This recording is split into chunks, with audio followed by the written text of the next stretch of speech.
Qual é a grande importância, né? Porque essa percepção do que seria o conhecimento mítico religioso e sendo essa tradição, esse tipo de conhecimento, a primeira grande expressão de conhecimento da história da humanidade, a gente entende o que vai ser a filosofia, o que vai ser a ciência e o que será a educação, pelo menos como nós a entendemos. É muito importante aí destacar o mito como não só um contraponto ao conhecimento filosófico, portanto, ao conhecimento pedagógico que nós temos na atualidade, mas o mito com um tipo, uma expressão de conhecimento que ainda está presente na nossa forma de pensar, na nossa forma de agir e na nossa forma de se expressar com o mundo e, portanto, algo que é inerente à própria filosofia. Porque quando nós estamos estudando aqui conhecimento mítico, estamos nos referindo ao conhecimento intuitivo. Né? Essa palavra é muito importante, é um conceito filosófico. Parece bobo, mas não é. É tanto que, usualmente, no nosso cotidiano, temos uma tendência a falar de intuição como algo que é indescritível, não é isso? Toda vez que se eu perguntasse a você agora o que é intuição, você provavelmente me descreveria algo que é quase instintivo, místico, mágico, sobrenatural, mas indescritível. Essa definição de intuição condiz com a realidade? Não. Não no sentido filosófico, porque a palavra intuição designa conhecimento imediato. O mito nada mais é do que um conjunto de narrativas, claro, um monte de outras coisas, mas que faz parte desse processo de composição do nosso conhecimento intuitivo. E o que é o conhecimento intuitivo? É o nosso conhecimento imediato. O que é um conhecimento imediato, professor? Conhecimento imediato é aquele que eu não preciso mediar, que é imediato. Parece um trava-língua, mas não é. As formas de conhecimento que nós temos no cotidiano, em geral, são mediados. A própria linguagem, ela é mediada. A linguagem media o que eu penso, o aparelho tecnológico que eu tenho aqui, estou utilizando para falar com vocês, media a recepção que vocês fazem das informações e eventualmente pode sofrer uma alteração aí, a depender da internet, etc. Então nós temos aqui processos que intermediam a recepção de dados. Esse tipo de conhecimento que nós estamos aqui formulando é mediado. E o que é um conhecimento não mediado? É um conhecimento automático. É um conhecimento imediato e, portanto, que independe de mediação. Mas poderíamos citar coisas ainda mais genuínas, é interessante. Eu até citei com vocês, parece bobo, mas é muito presente na nossa vida. Quando você gosta de alguém, esse gostar, em geral, é imediato. Você sente, né? Você tem uma sintonia com as pessoas. Quando você desgosta de alguém, esse conhecimento também é, em geral, imediato. Isso não significa dizer que o gostar e o não gostar condizem com a realidade. Às vezes desgosta de alguém e de repente você descobre que essa pessoa é muito bacana. Sim, perfeito, Adeus. Tem a questão dos instintos. Boa parte dos instintos também acabam se projetando no meu esse conhecimento que nós vamos adquirindo ao longo da vida. Mas, em geral, nossas noções de bem e mal. Vontade, gente, se quiser até falar para o microfone, fica Professor, mais fácil. Pode dizer. a própria intuição seria um conhecimento imediato, já que, Ah, tipo, ela é direcionada pelos sentidos do corpo, né? E assim é perfeito, processada pelo cérebro. E é isso. perfeito, perfeito. É porque, na verdade, assim, a nossa linguagem cotidiana, né, nossa cultura, naturalizou a coisa de que a intuição é algo sobrenatural, mas é aí que tá. Conceitualmente, é uma linguagem científica, né, analítica, inclusive muito presente na área de vocês, né? A intuição é um conhecimento imediato. Né? Então, os instintos estão contabilizados isso, sem dúvidas. As nossas noções de bem e mal, nossa capacidade de ser simpático ou antipático, quase de forma imediata a certas pessoas, nosso medo, nossa felicidade ao ver certos eventos, nossa alegria. Imagina aí, vocês de repente caíssem no chão, né? Já já, vocês de repente sofrem um tombo no chão. Eita, cara, mas diz aquele palavrão, e de repente você acha uma nota de R$ 100, né? Você fica assim, poxa, uma nota de R$ 200, né? Que nem saiu ainda. Né? Poxa, você fica feliz. Pode ser o tombo que for. Então, assim, É isso. Isso é o conhecimento imediato. Né? E qual é a grande sacada? É por meio dos mitos e, consequentemente, da tradição religiosa, porque a tradição religiosa é, em regra, a primeira que nos transmite esses valores que nós aprendemos muitas vezes a sentir. Né? Boa parte das nossas sensações, nossos valores, nossos princípios são aprendidos dentro da tradição, de uma tradição religiosa ou de várias. Né? E mesmo que você possa ter nascido numa família cética, por exemplo, uma família que não tem uma religião ou que é ecumênica, assim, que não tem um viés religioso muito explícito, declarado e radical, ela ainda vive dentro de uma sociedade que carrega as heranças da religião. Você pega, por exemplo, qualquer país nórdico na atualidade, Dinamarca, Noruega, etc., são sociedades extremamente laicizadas, como eu já falei, que se distanciaram das tradições religiosas e que são bastante ecumênicas, bastante abertas à diversidade, às diferenças, etc. E é perceptível como essas pessoas, por mais céticas que possam ser em termos práticos, elas ainda assim elas carregam consigo valores religiosos. Priscila falou aqui, deixa eu ver o que vocês estão falando. Abriu o chat, gente, por isso que minha imagem desaparece. Depois que eu vim descobrir que acontecia isso. Vinícius falou assim, caí de paraquedas na aula, pois cheguei agora. Ah, beleza. Estamos falando... Sim, Vinícius, tá contabilizado. Aí essa questão no meio do escuro, por exemplo, é natural, né? É intuitivo. Diego falou assim, a dedução baseada na lógica, professor, pode ser considerada algo imediato. Aí é que tá, Diego, é interessante, né? A dedução é um processo oposto, conceitualmente falando, à indução. A dedução é quando você está ali analisando algoritmos, né, silogismos analíticos e você vai tentar chegar a uma conclusão. Mas, é interessante, Descartes, que é um dos grandes patronos da nossa lógica na atualidade, ele alinhou, né, a indução mais a dedução. E Giovanna falou assim, observamos costumes inconscientemente, diria, sim, perfeito, Giovanna, é isso mesmo.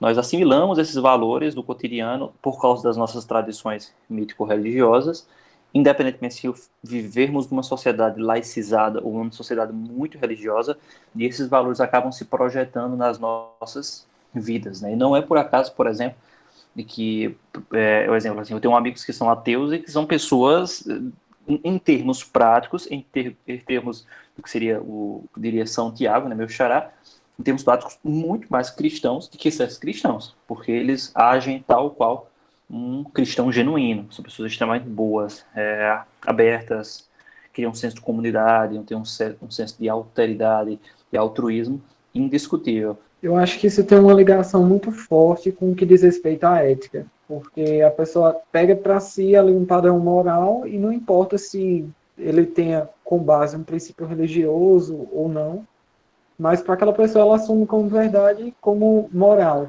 e a partir dali ela passa a viver aquilo.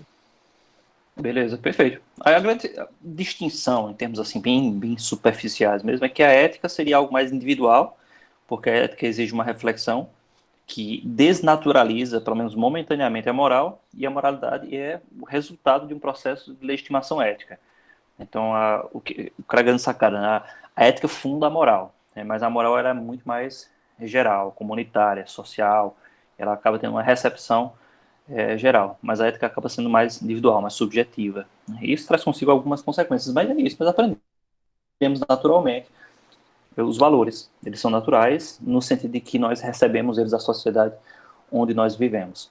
E o que é que a filosofia vai fazer? E a educação, também influenciada pela filosofia, desnaturalizar esses valores. Há regras, né? Então, assim, viver eticamente ou moralmente, se eu fosse analisar, por exemplo, a partir da perspectiva kantiana, é viver dentro de regras. Né? A moralidade barra a ética nos impõe viver dentro de regras, mas não porque nós apenas obedeceríamos essas regras, mas porque nós gostaríamos e gostamos de viver dentro de regras, porque as regras não só protegem o outro, elas também me protegem. É a partir daí que se dá a distinção entre liberdade e libertinagem. Libertinagem é a existência de regras, liberdade é a consciência da necessidade de agir dentro das regras, não só para a proteção do outro, mas também para a proteção individual. Beleza? Deixa eu pegar uma coisa aqui para vocês. E é mais uma vez, na República de Platão, você tem uma das passagens icônicas, inclusive eu estava lendo um dia desse, aí ficou bem direitinho, estava relendo nesse livro, onde você tem uma passagem onde Sócrates, claro que dentro da obra do Platão, ele vai questionar o papel e a interpretação que os gregos davam aos deuses em sua cultura. Isso aí, meu amigo, é uma parada que, dentro de um contexto antigo, dentro de um contexto que isso poderia ser entendido como transgressão moral, foi revolucionário, beleza? Olha só, as regras são os freios do ser humano, porque sem freio o ser humano é um caos. Basicamente é isso. A ética vai, em geral, ética e moralidade compartilham desse mesmo entendimento. A grande distinção é porque moralidade, e aqui essa discussão se inicia, moralidade, ela é quase que imposta, e a ética, ela é uma reflexão sobre essa imposição que pode muitas vezes mudar aquilo que está sendo imposto. Então a moralidade, ela é simplesmente, peraí, o Nevoeiro é um bom exemplo do caos de um mundo sem regras. Sim, tu está se referindo àquela obra do Stephen King, né, o Nevoeiro, que teve um filme magistral, mesmo que ele seja um pouco datado, e tem uma série que eu achei muito fraca, né, muito, muito fraca mesmo, porque assim, quem assistiu o filme e quem leu o livro sabe que essa temática, o Stephen King é genial, vale muito a pena você dar uma sacada, se você não assistiu um filme mais antigo, ele está um pouco datado por causa dos efeitos especiais, né, e a série mais recente da Netflix, inclusive, foi cancelada porque estava muito fraca. Ela, exatamente, olha aí, tu tinha assistido, Giovanna, tinha assistido o filme, muito pesado, né, muito pesado, você vê ali o que é os absurdos que o ser humano pode fazer, inclusive de vez em quando eu encontro algum, olha aí, meu advento, eu encontro algum aluno meu, né, falando assim de Estado, né, criticando o Estado, etc, aí eu vou e tenho que dizer, olha, gente, beleza, o Estado pode ser ruim, o que for, mas o Estado ainda é necessário. É por quê, professor? Eu falei, por quê? Pense no mundo onde o Estado, como nós o conhecemos, não existiu. É um mundo pré-histórico. Assim, mundo pré-histórico. O que é que as pessoas faziam no mundo pré-histórico? Elas se matavam. É isso. É isso. Sim, onde é que eu estava? Mas o que acontece? Tem um momento desse livro que foi muito marcante na cultura grega, que Sócrates vai fazer uma crítica à educação que os atenienses recebiam naquele período.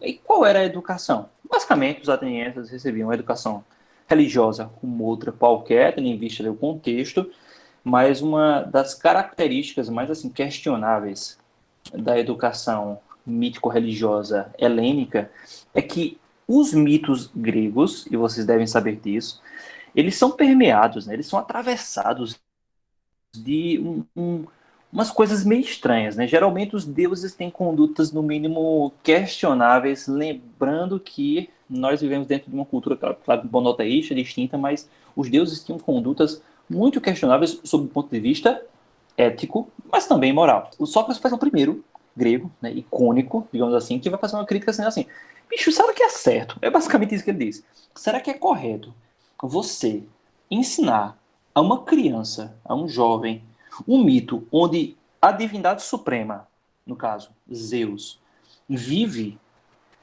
Como é que eu digo isso, gente? Tem nem palavra. vive. vive né? Vive por aí, né? Não só com outras deusas, mas com pessoas, às vezes, inconscientes, com as esposas dos outros. Tá entendendo? Então, assim, é muito problemático quando você pensa. Então, assim, é isso, né? Então, assim, e o pior é que Zeus, dentro da mitologia grega, ele é casado, né? Ele é marido de Hera, outra deusa, e Hera vai lá atrás de Zeus, indignada, furiosa, ciumenta, de quem ela resolve fornicar. Só beleza, ela... De quem é que Hera resolve se vingar? É de Zeus? Não, são dos filhos de Zeus, das pobres coitadas que Zeus eventualmente, às vezes, assedia, que é isso que ele faz, né? Ele toma as pessoas porque ele é o quê? Um deus super poderoso. Então é isso, pô, é muito problemático. E Sócrates fez justamente isso, ele estava numa cultura onde era totalmente natural você ensinar isso às crianças, aos jovens, e ele é acusado de o quê? Ateísmo. É justamente isso que nós vamos ver o quê? Nessa obra, a defesa de Sócrates. Ele vai estar sendo julgado por ateísmo, ele vai sendo acusado por ateísmo. E o que ele diz é o seguinte: olha, ateu não, eu não sou ateu, eu não sou cético. O que eu estou questionando é a naturalidade que esses mitos são ensinados sem que a gente questione as implicações éticas desse tipo de coisa. Claro que para a gente é quase impensável, porque você pega, por exemplo, a Bíblia, você tem várias passagens muito tensas, brutais, às vezes até escatológicas, que marcam essa narrativa. Mas claro que às vezes pastores e padres, eles passam por todo um treinamento para saber dar, ou deveriam dar, uma interpretação mais equilibrada desse tipo de texto. Né? Mas a gente já teve aí momentos icônicos para não dizer trágicos, onde existiram, por exemplo, teve um caso que eu tinha visto alguns anos atrás, todos vocês conhecem, onde um pastor ele teria tentado justificar uma traição com uma passagem bíblica. E essa tentativa de justificação foi questionada pelo repórter na hora assim, ele disse que olha aqui, vai lá e adultera. É sério, você tem tempo, acho que foi no Fantástico, foi no Jornal Nacional, vai lá e adultera a mulher do outro. Aí a mulher vai dizer, não, pastor, tem uma vírgula aqui, e isso aqui é adúltera, né? A adúltera, não sabe, então, ele não sabe nem ler direito, pra você ter noção. É isso, sério. Depois bota aí, pastor tenta justificar a traição, ele engravidou a esposa de outro cara e tenta justificar isso com uma leitura que ele não sabe nem ler a vírgula do livro. É mais ou menos isso que Sócrates fazia naquele contexto, mas lá não existia assim, essa sensatez que nós já temos acesso hoje em dia. Parece piada, mas é trágico. E ele vai sustentar, no seu julgamento, ele vai sustentar nessa acusação, nesse julgamento, de que ele fazia o certo, mas o certo era entendido como errado naquele contexto. Olha que coisa estranha. Por quê? Porque a moralidade nem sempre é justa. Olha só, a moralidade nem sempre é justa. A justiça de uma nação, de uma cidade, nem sempre é justa. Parece paradoxal, mas é isso. As leis não, nem sempre são justas. E o que é que possibilita o que é que nos possibilita saber se a lei é justa, se a moral é justa? Aí é que a gente entra nisso. A ética. Então, definição icônica de ética de Sócrates. Ética é a busca da verdadeira moral. É a busca de uma moralidade que não estiver sujeita ao tempo. É a busca de uma noção de legalidade que não fosse arbitrária ou simplesmente ligada àquilo que a gente ensinou no passado, mas é a legalidade ligada à razão e que para ele seria imortal, para ele seria irrefutável, seria imortal, divina, bela, imperecível. Ele acreditava justamente que a gente pudesse alcançar um tipo de estado social, tendo em vista o quê? A legalidade e a moralidade, que fosse irreversível, de tão perfeito, de tão belo, de tão magnânimo. E pode parecer absurdo, mas se a gente analisar direitinho os direitos, virtudes que nós conquistamos, né, e consciência social que nós conquistamos desde aqueles tempos, 1.400 anos, né, de Sócrates para cá, a gente percebe que nós melhoramos muito enquanto civilização, enquanto humanidade. Estamos longe de sermos perfeitos, mas melhoramos pra caramba. Esse fato aí da criança sendo estuprada é um exemplo muito claro assim de como valores sociais podem entrar em conflito direto com o que é ético, né? Porque assim, por exemplo, eu vim de uma tradição cristã, eu vim da Igreja Católica e é natural para minha tradição ser contrária, né, para meus valores e para minha moralidade ser contrária a qualquer noção de aborto. Mas existem limites, né? Esses limites não são instituídos pela tradição, mas pela própria racionalidade, porque não é apenas a religião que dita aquilo que é certo na nossa cultura, por mais religioso que eu seja, né, é a racionalidade, né? E a racionalidade anda de mãos dadas, como já diria, eu vou falar com vocês aqui agora, os filósofos cristãos, né? Porque se você simplesmente deixa aquilo que é certo ser um ditame religioso, a gente pode cair em erros grotescos. Deixa eu ver aqui. Eu tô acompanhando essas discussões, eu tô acompanhando. Eu não tenho nem o que falar, né? Porque, assim, é tão surreal, né, gente? A gente tá discutindo um negócio tão absurdo desse. Eu entendo o pessoal que, assim, às vezes fica se movendo, tendo em vista, por exemplo, a noção de que, uma vida, etc. Mas é discutível quando começa a vida, né? E principalmente onde a gente tem que se preocupar, né? As pessoas, em vez de se preocuparem primeiramente com a vida que está lá, a vida que está sofrendo, a vida que está sendo atingida, você se preocupa com uma hipotética vida que nem sequer efetivamente nasceu, né? E isso traduz também o desprezo que a nossa sociedade tem por crianças que passam fome diariamente no meio da rua e que sofrem a mesma coisa. Não sei se vocês já conversaram com crianças, com jovens que vivem no meio da rua, né? Eles que passam por assédios, passam por estupros a hora toda, sofrem pra caramba e o pessoal não tá nem aí. Ela consegue mobilizar dezenas e dezenas de pessoas para ir tentar impedir um aborto, mas não consegue mobilizar dezenas e dezenas de pessoas para ajudar pessoas que passam fome no meio da rua. Mas é isso aí, né?